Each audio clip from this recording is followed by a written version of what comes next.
era producir 36 bombas atómicas de plutonio. Hubiéramos sido respetados por todo el mundo y temidos por algunos.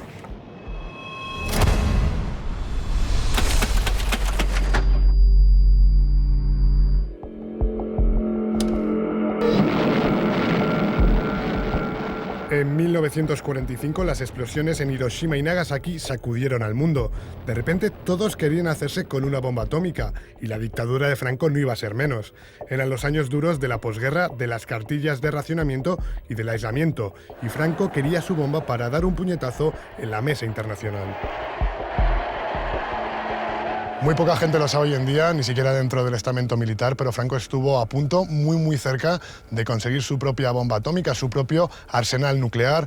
Se creó un proyecto secreto que se llamó el Proyecto Isero y en él se obtuvieron los conocimientos técnicos y el desarrollo científico necesario. Estaba todo preparado, incluso se había planeado hacer las pruebas nucleares en el Sáhara español. Todo empezó con la creación en 1951 de la Junta de Energía Nuclear. Franco encomendó su supervisión a su mano derecha y posterior vicepresidente, Agustín Muñoz Grandes. Como director acabó nombrando al mejor científico español de la época, José María Otero. Y para la bomba se contrató a un joven que había estudiado en Estados Unidos, a Guillermo Velarde.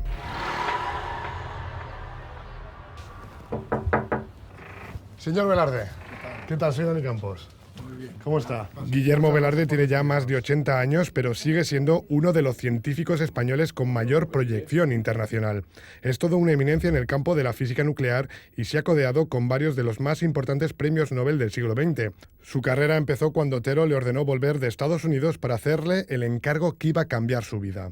Dijo que el capitán general Muñoz Grande, jefe del Alto Estado Mayor, me encargaba entonces que hiciera un estudio de viabilidad y un proyecto de una bomba atómica de plutonio.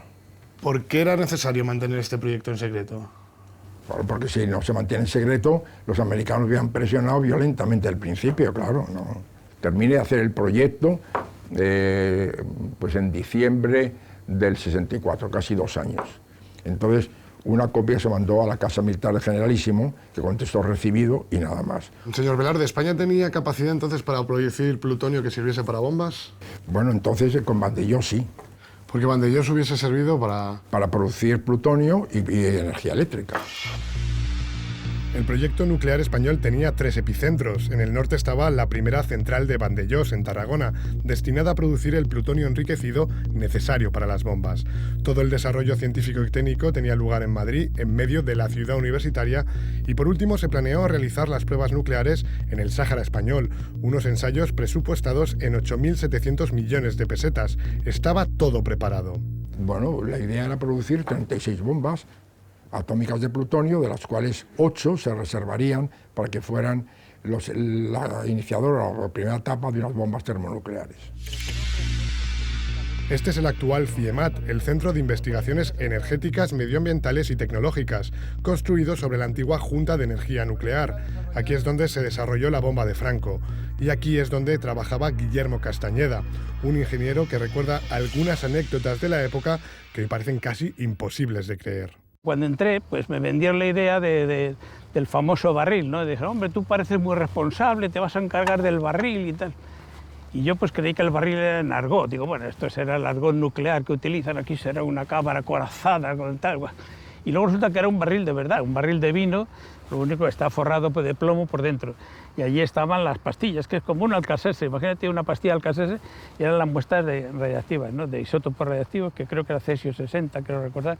Por lo visto la señora de limpieza pues fue para allí y claro, parecían unas pastillas de estas de aspirina grandes, y se conoce que barrió, las echó a la basura y tal, y claro, pues a la hora de contabilizarlas, pues que no estaban, ¿no? Bueno, es que la seguridad tampoco se lleva a rajatabla. No, realmente los protocolos que hay ahora en seguridad entonces no tenían nada que ver. Entonces, es que éramos muy novatos, entonces hubo un escape también de este agua radiactiva y por lo visto parte de ella fue a parar al Manzanares, ¿no?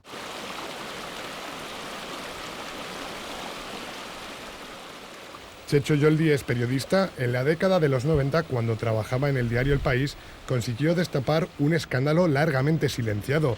La Junta de Energía Nuclear había sufrido en el año 1970 un gravísimo accidente, un vertido radioactivo que empezó con una soldadura defectuosa. Fue el accidente radiactivo más importante que ha habido en España nunca. Fueron desviados a los desagües pues del orden de 40, bueno, unos informes dicen 40 y en otros 80 litros de líquido radiactivo. Lo grandioso del caso es que los empleados de la Junta de Energía Nuclear a las 2 o 2:30 decidieron que ya habían hecho bastante por ese día y se fueron todos el fin de semana y hasta el lunes no retomaron el tema del vertido. Era el 7 de noviembre de 1970. El vertido de material altamente radiactivo pasó de las cloacas de la capital al Manzanares y de ahí al río Jarama, contaminando gran parte de la Huerta de Madrid.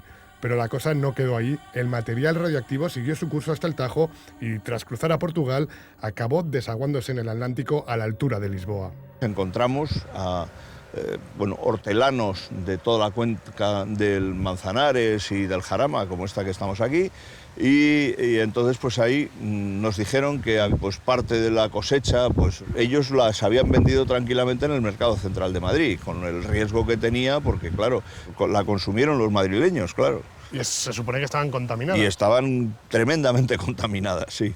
O sea, un problema casi de salud pública. Un problema de salud pública que en cualquier otra circunstancia hubiera dado lugar a un proceso penal por envenenamiento contra la salud pública, claro. Un accidente que no pudo ser silenciado fue el que tuvo lugar el 17 de enero de 1966 en Palomares, Almería. Un bombardero de Estados Unidos chocó en el aire y acabó arrojando en paracaídas sobre el litoral almeriense 4 bombas termonucleares. El gobierno de Franco decidió enviar rápidamente a Velarde hasta el lugar para que investigase.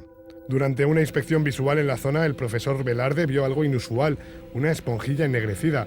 Tirando del hilo sobre las propiedades de esa esponjilla y tras meses de cálculos, consiguió desvelar el secreto mejor guardado por Estados Unidos. Descubrió el método para obtener bombas termonucleares.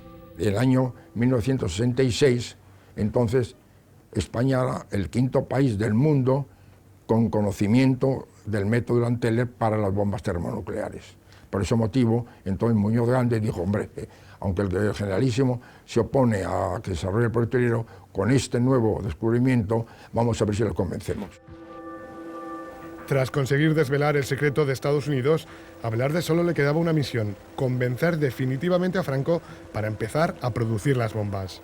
Fui allí a ver al general Franco, entonces él me dijo, bueno, fue una conversación muy larga, me dijo que había considerado las ventajas e inconvenientes de todo ello, pero que sabía que tarde o temprano los norteamericanos se enterarían y podrían poner dificultades económicas a España, y España no podía soportar otras sanciones económicas y por tanto había decidido posponerlo indefinidamente.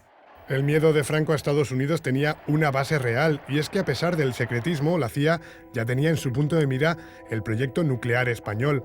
En un informe secreto de 1974 alertaba de que España podía conseguir su propio arsenal atómico. Ya sé que es difícil, porque es un poco ficción, pero ¿qué hubiese sido de España si se llega a obtener esas bombas? Pues hubiera sido una potencia nuclear respetada en todos los sitios, lo que hubiéramos sido respetados por todo el mundo y temidos por algunos, cosa que esos algunos no nos temen en absoluto.